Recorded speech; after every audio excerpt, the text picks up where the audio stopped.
बिस्मिल्लाहिर्रहमानिर्रहीम अस्सलाम वालेकुम। आज का जो हमारा टॉपिक ऑफ डिस्कशन है वो है कार्डियक एरिथमियाज़। इसमें हमें अक्सर कन्फ्यूजन होती है कि बेसिकली एरिथमियाज़ होते क्या हैं। आज मैं आपको बताऊंगी एरिथमियाज़ होते क्या हैं। ये मैंने एक हाइपोथेटिकल सी हार्ट की डायग्राम बना दी है। इसके अंदर बेसिकली आपको ये बताने लगी हूँ कि जो हमारे पास नॉर्मल रिदम होता है ना, वो क्या होता है। नॉर्मल रिदम ये होता है कि जो एसए नोड है वो इलेक्ट्रिकल इम्पल्सेस जनरेट करता है जो कि एट्रियल डिपोलराइजेशन कराते हैं। Then wave of impulse move on करते हैं towards the AV node. AV node से बर्नर ब्रांच से परकेंजर फाइबर्स के जरिए वो मूव ऑन करता है टुवर्ड्स द वेंट्रिकल्स। यानी कि पहले एट्रियाज जो है वो कॉन्ट्रैक्ट करते हैं। वेव ऑफ डिपोलराइजेशन एट्रिया की कॉन्ट्रैक्शन कराती है एंड देन आफ्टर दैट हमारे पास क्या होता है, वेंट्रिकल्स की डिपोलराइजेशन होती है, वेंट्रिकल्स कॉन्ट्रैक्ट करते हैं। ये एक है हमारे पास नॉर्मल सिंक्रोनिसिटी के, पहले एट्रिया कॉन्ट्रैक्ट करेंगे एंड देन जो है ना वो वेंट्रिकल्स कॉन्ट्रैक्ट करेंगे और ब्लड जो है ना वो बाकी बॉडी के अंदर और लंग्स के अंदर पुश आउट हो जाएगा। ये है नॉर्मल रिदम। जो एरिथमिया है उसका मतलब ये है कि या तो एस ए नोड का जो फंक्शन है ना वो लॉस्ट हो जाए, या ए वी नोड का फंक्शन लॉस हो जाए, या ये जो परकेंजर फाइबर्स के ज़रिए इलेक्ट्रिकल इम्पल्स ट्रांसमिट हो रही है इसका फंक्शन लॉस हो जाए।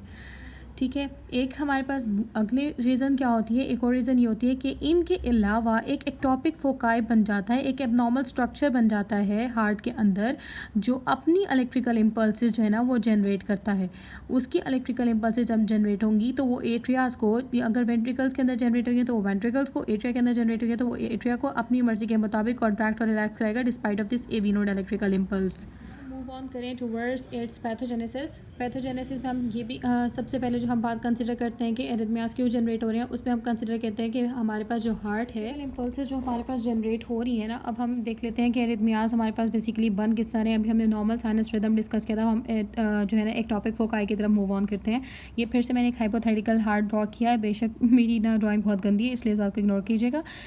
ये हमारे पास मैंने एक पॉइंट बनाया लेफ्ट एट्रियम के अंदर जो कि एक एक्टोपिक फोकाई है। एक्टोपिक फोकाई किस तरह बनेगा, एक्टोपिक फोकाई इस तरह बनेगा कि बॉडी के अंदर, हार्ट के अंदर किसी भी किस्म की कोई कंजेनिटल डिफॉर्मिटी है, कोई डिफेक्ट है, कोई इस्केमिक डिजीज़ है, कोई भी किस्म की डिजीज़ है लाइक कोरोनरी आर्टरी डिजीज़ है, कोई इस्केमिक हार्ट डिजीज़ है, कोई कंजेनिटल हार्ट डिजीज़ है, कोई किसी भी किस्म की कार्डियोमायोपैथी है, तो उसकी वजह से हमारे पास एक एक्टोपिक फोकाई बन जाएगा। ये जो मैंने ड्रॉ की हुई है पल्मोनरी आर्ट वेसल्स जो कि लेफ़्ट एट्रियम से लंग्स की तरफ जा रही हैं, ठीक है, सॉरी लंग्स से लेफ्ट एट्रियम की तरफ आ रही है ब्लड को लेकर, ठीक है। इनके दरमियान में जो है ना थोड़ा सा हमारे पास एक जो है मायोसाइट्स मौजूद होते हैं, मायोकार्डियम का जो है ना पोर्शन थोड़ा सा मौजूद होता है, लेयर मौजूद होती है। इसकी हमारे पास आपस में ना कैल्सिफिकेशन और फाइब्रोसिस हो जाती है और ये ना ज्वाइन कर जाती हैं। ये एक पाइपलाइन है, ये एक पाइपलाइन है, ये दोनों एक दूसरे के ऊपर ओवरलैप कर जाती हैं। जब ये दोनों एक दूसरे के ऊपर ओवरलैप कर जाती हैं तो यहाँ पे एक अलग से एक पॉइंट जनरेट हो जाता है जो कि मैंने इसका मेंशन किया, एक्टोपिक फोकाई। अब ये जो एक्टोपिक फोकाई है ये अपनी इम्पल्सेस जनरेट करेगा despite of this S A node. S A node ने जब इलेक्ट्रिकल इम्पल्स जनरेट की तो वो हमारे पास पहले एट्रिया जो है, एट्रिया राइट एट्रियम के अंदर उसकी इम्पल्स मूव ऑन की towards the AV node move की and then towards the left atria move की और इसकी जो है ना डिपोलराइजेशन और कंट्रैक्शन का बाइस बना, ठीक है। कॉन्ट्रैक्शन होगी तो द ब्लड जो है ना वो मूव ऑन कर जाएगा इनटू द वेंट्रिकल्स। जब ये एक्टोपिक फोकाई बन जाएगा, ये एक्टोपिक फोकाई अपनी इलेक्ट्रिकल इम्पल्स जनरेट करेगा और वो पार्ट ऑफ द एट्रिया जो इस एक्टोपिक फोकाई के अंडर कवर आता है वो कॉन्ट्रैक्ट करेगा in response to this wave. अब होगा क्या, एस ए नोड ने अपनी जो है ना इम्पल्स वो जनरेट की, वो एट्रिया की कॉन्ट्रैक्शन का बाइस बनी, लेकिन एस ए नोड के इलेक्ट्रिकल इम्पल्स जनरेट करने से पहले इस एक्टोपिक फोकाई ने अपनी इम्पल्स जनरेट की। इसकी इम्पल्स जनरेट करने की वजह से ये जो पोर्शन ऑफ एट्रिया था, लेफ्ट एट्रियम का जो ये वाला पोर्शन था, ये पहले कॉन्ट्रैक्ट कर गया। इस वेव के जनरेट होने से पहले ही ये कॉन्ट्रैक्ट किया और रिलैक्स कर गया, ठीक है। अब जब ये वाली वेव आएगी तो ये हमारे पास एक नॉर्मल रिदम आएगा और जो है ना ये वाला बाकी पोर्शन ऑफ द एट्रिया जो है ना वो इसके रिस्पॉन्स में कॉन्ट्रैक्ट करेगा। एट्रिया ने अब बेसिकली 2 दफ़ा कॉन्ट्रैक्ट किया, 2 पोर्शन में कॉन्ट्रैक्ट किया। ये वाला जो upper portion of the atria ये जो है कंट्रोल रहा था by ectopic foci despite of this and after S A node stimulation ये वाला जो पार्ट ऑफ एट्रिया था वो कॉन्ट्रैक्ट हो रहा है by this S A node impulse transmission.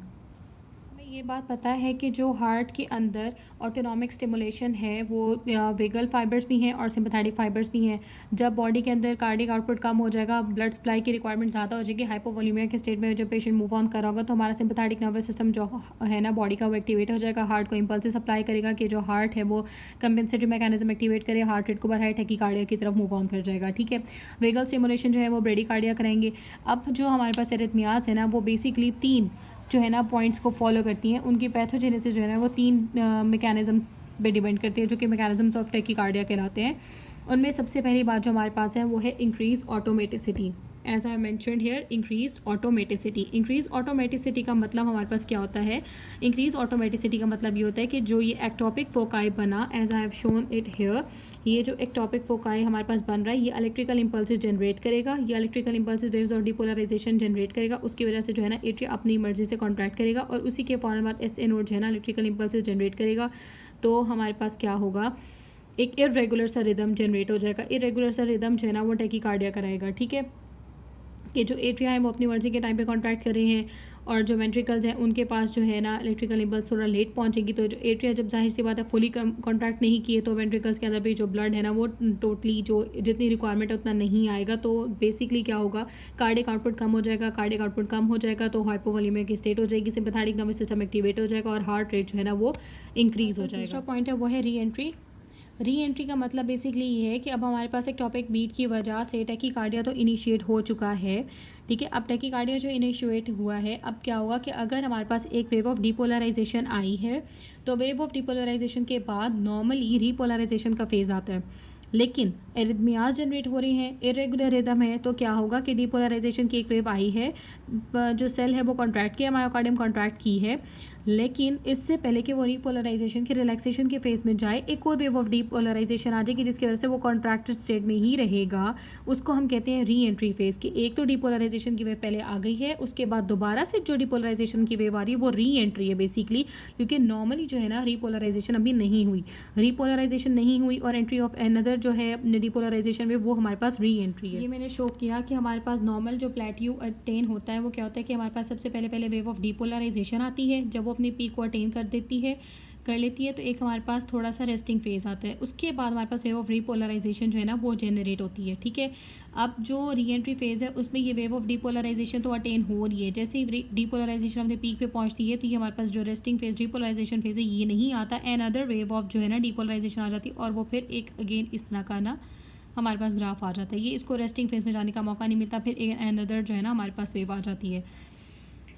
ठीक है, इसको मैं आपको एक पिक्चर से दिखा रिप्रेजेंट करिए कि हमारे पास जो वेव ऑफ डीपोलराइजेशन अपनी हाइट पे जाती है और फिर जो है ना रिपोलराइजेशन की तरफ आने से पहले अगली जो है ना हमारे पास डीपोलराइजेशन की जो वेव है ना वो जनरेट हो जाती है। ट्रिगर्ड एक्टिविटी, ट्रिगर्ड एक्टिविटी को आप इस तरह कह सकते हैं कि बेसिकली ये क्या है, सोने पे सुहागा वाली बात है कि पहले ही हार्ट अपने रिदम को नॉर्मली मेंटेन नहीं कर पा रहा और ऊपर से जो हमारे पास किसी भी किस्म की कोई कोरोनरी आर्टरी डिजीज़ है, कोई मायोकार्डियल इन्फेक्शन है, any kind of sinus node disease है, तो वो एक्टोपिक बीट्स और ज़्यादा प्रोड्यूस करेगी, secondary waves of depolarisation produce करेगी, जो कि इनकम्प्लीटली रिपोलराइज सेल मेम्ब्रेन के अंदर जो है ना, सेल मेम्ब्रेन अभी रिपोलराइज नहीं हुई, उसके अंदर वेव ऑफ डीपोलराइजेशन आएगी। तो जो ट्रिगर्ड एक्टिविटी है वो ये है कि एक चीज़ ऑलरेडी एक्साइटेड है, आप उसको फर्दर एक्साइट कर दो, आप उसको रेस्टिंग फेज में बिल्कुल ना आने दो। तो जो हमारे पास एरिथमियाज हैं उनके हमारे पास 3 मेजर स्टेप्स हो गए उनकी कंडक्शन के, कि वो जनरेट कैसे हो गए। एक हमारे पास इंक्रीज ऑटोमेटिसिटी हो गया, दूसरा री एंट्री सर्किट हो गया और थर्ड है ट्रिगर्ड एक्टिविटी, कि अभी जितना ज़्यादा वो एक्टिवेट हुआ है उसे एक्टिवेट ही रहने दो, उसको कम करने की ज़रूरत ही नहीं है। Now moving towards the clinical features of the arrhythmias. Arrhythmias में हमारे पास होगा सस्टेन टैकीकार्डिया। सस्टेन टैकीकार्डिया का मतलब यहाँ पे ये हम लेंगे कि जो वेंट्रिकल है वो एट्रिया के साथ कॉन्ट्रैक्ट नहीं कर रहा, एट्रिया अपने टाइम पे कॉन्ट्रैक्ट कर रहा है। तो जो एट्रिया के अंदर मौजूद ब्लड है वो उस फ्रीक्वेंसी के साथ, उस कंसंट्रेशन के साथ वेंट्रिकल्स के अंदर मूव नहीं कर रहा जिस कंसंट्रेशन से उसे बेसिकली मूव करना चाहिए। तो हमारे पास बॉडी में लो कार्डियक आउटपुट होगा, लो कार्डियक आउटपुट के रिस्पॉन्स में सिम्पैथेटिक नर्वस सिस्टम एक्टिवेट होगा, सिम्पैथेटिक नर्वस सिस्टम जो है ना वो हार्ट रेट को इंक्रीज़ करेगा, टैकीकार्डिया करा देगा। पैल्पिटेशंस यही हैं कि जो हमारे पास एट्रिया है और जो वेंट्रिकल्स है, वेंट्रिकल बहुत ज़्यादा स्पीड के साथ जो है ना वो कॉन्ट्रैक्ट करेगा, अपने हार्ट रेट जो है ना वो इंक्रीज़ करेगा, तो हमारे पास पेशेंट जो है ना वो पैल्पिटेशन फील करेगा। डिजीनेस, वही रीज़न हमारे पास के लो कार्डियक आउटपुट है, जितनी रिक्वायरमेंट उतनी सप्लाई नहीं हो रही, डिजीनेस। चेस्ट डिस्कम्फर्ट और ब्रेथलेसनेस बेसिकली क्या है। अब इसमें ये बात है, जब एट्रिया जितना कंसंट्रेशन ऑफ ब्लड इसको वेंट्रिकल्स में पुश आउट करना चाहिए उतना वो पुश आउट नहीं करेगा।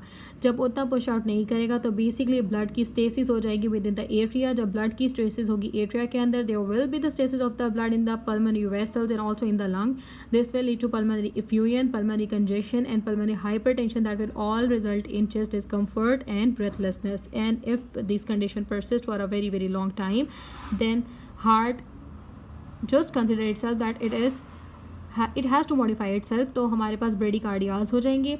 ब्रेडिकार्डियाज लो कार्डियक आउटपुट होगा, तो जो पेशेंट है वो हाइपोवोल्यूमिया के स्टेट पे चला जाएगा, फटीग हो जाएगी, लाइट हेडेडनेस होगी, इन द एंड हमारे पास क्या होगा, सिनकपी होगी, और अगर ये ट्रीट नहीं होगा तो सडन डेथ होने के भी हमारे पास चांसेस हैं। इन्वेस्टिगेशन पे हम जो है मेन जो हमारे पास कार्डिनल जो है ना प्रोसीजर इन्वेस्टिगेट करने के लिए हमारे पास 12 लीड ECG होता है। ECG हमारे पास मोस्टली जो है ना हर तरह का एबनॉर्मेलिटी रिलेटेड टू हार्ट दे देती है, लेकिन कुछ चीज़ों को ये रीड नहीं करती। अब मैंने यहाँ पे शो किया हुआ है जो इंटरमीडिएंट है ना हमारे पास कार्डिक एरिथमियास, उनमें ECG नॉर्मल मिलेगी। इंटरमीडिएंट का बेसिकली मतलब क्या होता है, इंटरमीडिएंट का मतलब ये होता है कि अगर आपके पास जो है फेज ऑफ एरिथमियास आया है, लाइक एक पेशेंट है उसको 1 वीक से एरिथमियास आ रहे हैं, लेकिन 1 वीक के बाद उसके एरिथमियास खुद ब खुद ट्रीट हो गए, खुद ब खुद नॉर्मलाइज हो गया, तो वो बेसिकली हमारे पास क्या है, इंटरमीडिएट है, उसमें ECG नॉर्मल है। और एक हमारे पास क्या है, हमारा मेन एम होता है वो ये होता है कि हमने थोड़े से भी इस इंटरमीडिएट फेज़ के बावजूद भी हमने एबनॉर्मल रिदम को ना पिक आउट करना होता है कि बस हमें जो एबनॉर्मल रिदम है ना वो हर हाल में मिल जाए और हम पेशेंट को ट्रीट कर दें। मैनेजमेंट हम इसके आगे एट्रियल फिब्रिलेशन के साथ को रिलेट करके पढ़ेंगे। इसके लिए जो एरिथमियास होते हैं मैं आपको बताती चलूँ कि जो ग्रुप ऑफ ड्रग्स होते हैं वो कौन कौन से होते हैं। Classification of anti arrhythmic drugs, इसमें जो क्लास 1 है वो बेसिकली रिप्रेजेंट करिए membrane stabilising agent, sodium channel blockers. अब ये भी आगे फर्दर 3 टाइप्स के होते हैं। एक वो सोडियम चैनल ब्लॉक, एक मतलब वो एजेंट है जो सोडियम चैनल को तो ब्लॉक करेगा लेकिन एक्शन पोटेंशियल को प्रोलॉन्ग कर देगा। एक वो जो सोडियम चैनल को ब्लॉक करेगा लेकिन एक्शन पोटेंशियल को शॉर्टन करेगा। एक वो जिसका सोडियम चैनल को तो वो ब्लॉक करेगा लेकिन एक्शन पोटेंशियल पे किसी किस्म का कोई इफेक्ट नहीं होगा। क्लास 2 में है बीटा एड्रीनो रिसेप्टर एंटागोनिस्ट, ये बीटा रिसेप्टर्स को ब्लॉक करेंगे। सिंपैथेटिक स्टिमुलेशन जो हार्ट को फोर्स करिए पैल्पिटेशंस की तरफ, हार्ट को फोर्स करिए इंक्रीज हार्ट रेट की तरफ, टैकीकार्डियास की तरफ, उसको रोकेंगे।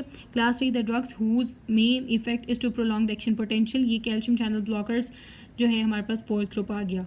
ये हमारे पास हो गए एंटी एरिथमिक ड्रग्स। ये जो ड्रग्स हैं वो हमारे पास एवरी काइंड ऑफ जो एरिथमिया है उसको ट्रीट करने के लिए यूज़ होती हैं। So I think it's enough for cardiac arrhythmias. जो इससे फर्दर एसोसिएट करता है वो मैं अपनी नेक्स्ट वीडियो में आपको बताऊंगी इंशाल्लाह। अल्लाह हाफिज़।